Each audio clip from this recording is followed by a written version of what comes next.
जय हिंद दोस्तों, मैं नवीन चौधरी, आपका इंग्लिश मेंटोर, आपका इंग्लिश टीचर, आपका अपने यूट्यूब चैनल पिकअप इंग्लिश में हार्दिक स्वागत करता हूं। आगे बढ़ने से पहले एक बार पिछली क्लासेस का रिवीजन कर लें। तो हमने सबसे पहले जो फर्स्ट क्लास में मैंने उससे पहले आपको एक छोटी सी बात बता दूं कि मैंने ये बताया था आपको कि हम अपने भाव दूसरे को देने के लिए किसी भी भाषा का यूज करते हैं और उनके लिए हमने सिंबल्स बनाए हुए हैं। तो अलग अलग भाव को हम अलग अलग सिंबल से देते हैं।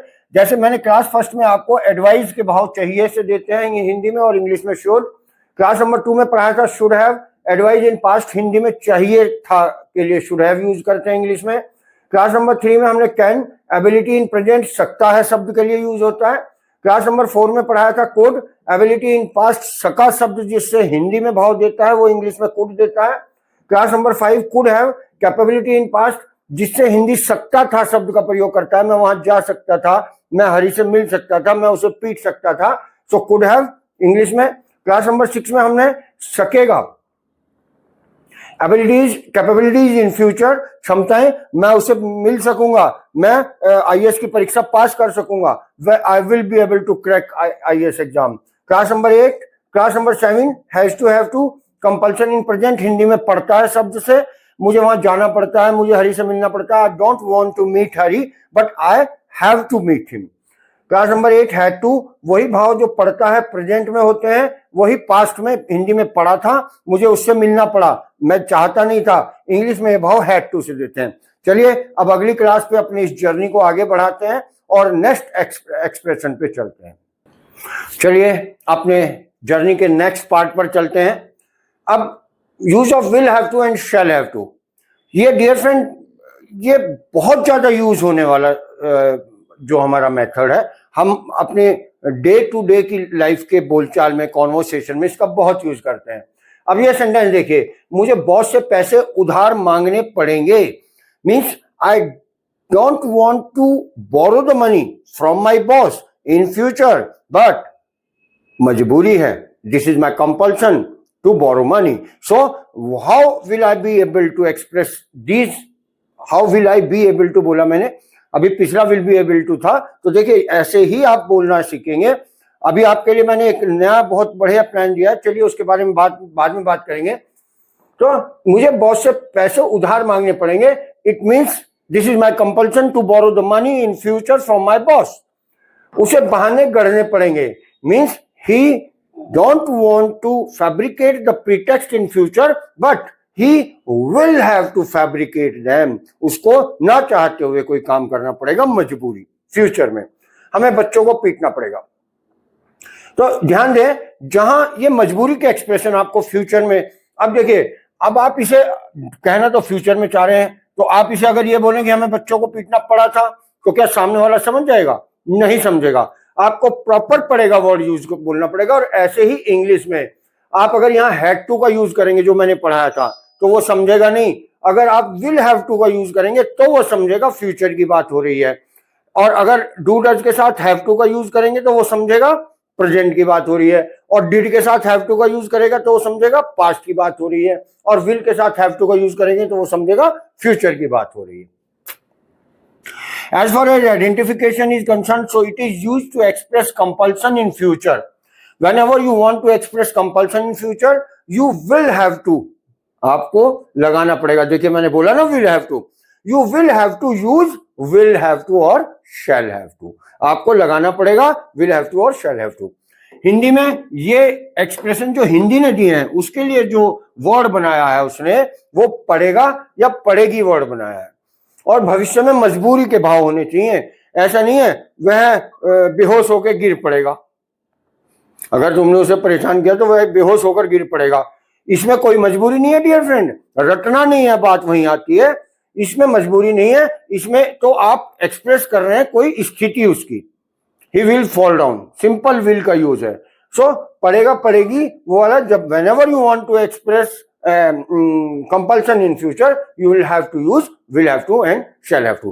चलिए इसकी थोड़ी एक्सरसाइज करते हैं ताकि आप इससे थोड़ा फेमिलियर हो सकें। जैसे शरीर में हर पार्ट की एक अपना महत्व होता है और बिना किसी पार्ट के हम बिल्कुल निरीह हो जाते हैं, हेल्पलेस हो जाते हैं, ऐसे ही हर चीज का एक अपना इंपॉर्टेंस होती है।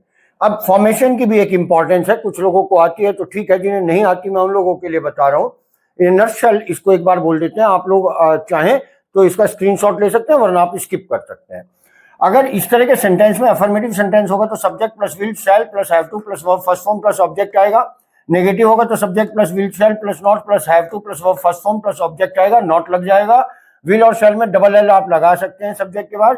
और इंटरोगेटिव होने पर अगर क्या क्यों शुरू में है तो इसे हटा देंगे, यहां से स्टार्ट होगा। और अगर बीच में है और आपको लॉजिक देना पड़ रहा है तो interrogative verb plus will shell plus subject plus not plus have two plus verb first form plus object आएगा। अब इसके कुछ सेंटेंस हम एज एन एग्जांपल ले लेते हैं वोकैबुलरी के लिए। तो विदाउट वेस्टिंग अ टाइम इसके एग्जांपल्स ले लेते हैं ताकि हम लोगों को कुछ वोकैबुलरी मिल सके और इसकी एक्सरसाइज हो सके। देखिए सेंटेंस को देखिए, मुझे अब मंजीत को बलि का बकरा बनाना पड़ेगा। बलि का बकरा बनाना, जब भी आप कहना चाहते हैं तो आप बोलिए स्केप गॉट। स्केप गॉट बनाने के लिए वही सिंपल मेक आता है। तो मैंने बताया था काम करने वाला सबसे पहले सब्जेक्ट आ जाएगा आई। नाउ से शुरू कर सकते हैं, लास्ट में भी जा सकता है। Now I will have to, will और शैल के टेंगल से बचने के लिए आप डबल एल लगा सकते हैं। I will have to make Manjeet. देखिए मेक के बाद जिसको आप बलि का बकरा बना रहे हैं, मेक समवन स्केपगॉट होता है, मेक मंजीत स्केपगॉट।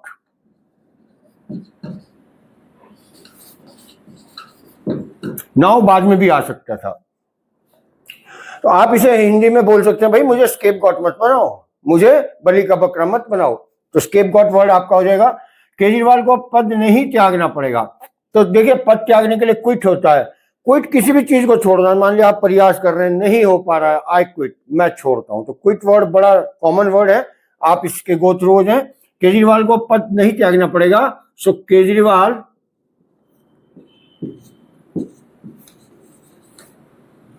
पड़ेगा मजबूरी शो हो रही है, विल नॉट हैव टू, है ना, will have to shall have to. अब आप यहाँ पे अगर डिड लगाएंगे तो पड़ा था हो जाएगा, Kejriwal did not have to, तो उसे नहीं त्यागना पड़ा था। लेकिन अब तो आप फ्यूचर के एक्सप्रेशन दे रहे हैं ना, Kejriwal will not have to quit now.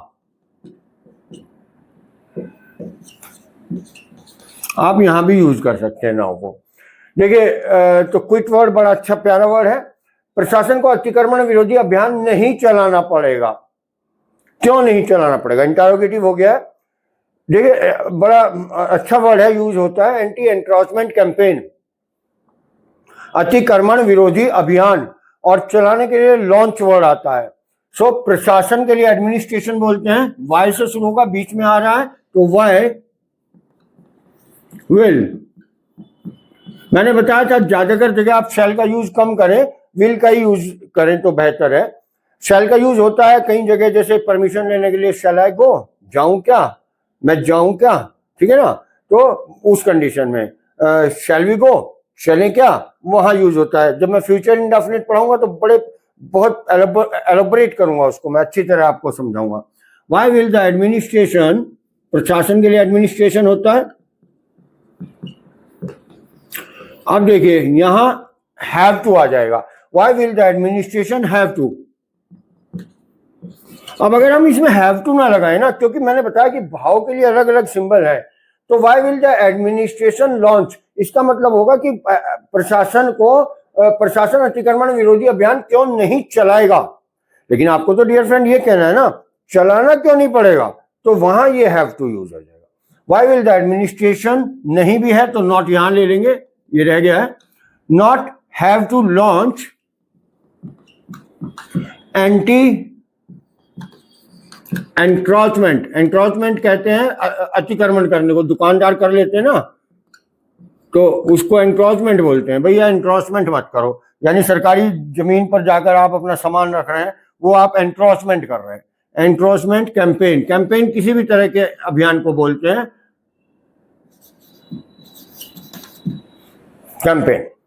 So why will the administration not have to launch anti encroachment campaign. अब वर्ब का तो कोई वो नहीं है। तो डियर फ्रेंड आज की क्लास के लिए इतना काफी है, वाइंड अप करते हैं। लेकिन वाइंड अप करने से पहले मैं आपको बता दूं, मैंने आपसे कहा था कि मैं चैलेंज ले रहा हूं, तो मैं वास्तव में चैलेंज ले रहा हूं, और उसके लिए मैंने काफी अथक दिन रात के प्रयास के बाद एक नया सिस्टम साथ में लॉन्च करा है। मेरी अब तक ये 9th क्लास है, 9th है ना, हाँ बिल्कुल 9th क्लास है, 8 या 9th में से कोई एक है। तो उसमें मैंने अब क्या बनाया कि अब मैं आपको एक्सरसाइज बोलने की, एक्सप्रेशन, जो पहला एक्सप्रेशन है, तो कल या परसों आपकी पहली क्लास अपलोड हो जाएगी, जिसमें कि हमने ड्यूट सिस्टम का यूज किया। ड्यूट सिस्टम होता है कि आपको भी उसमें इन्वॉल्व किया जाएगा, आपसे बुलवाने का प्रयास किया जाएगा। बहरहाल इसे अभी सस्पेंस बने रहने देना चाहते हैं कि वो कैसे होगा, लेकिन वो आपके लिए बहुत अच्छा होगा, और शुरू से लास्ट तक इसी तरह से वो रिवीजन होता हुआ चलाएगा। बहुत छोटा सा पीरियड में उसे सिखाया जाएगा, ज्यादा लंबी क्लास नहीं होगी। और भाई अगर आपको सीखना है तो लंबी भी हो तो फिर आपको करनी ही पड़ेगी।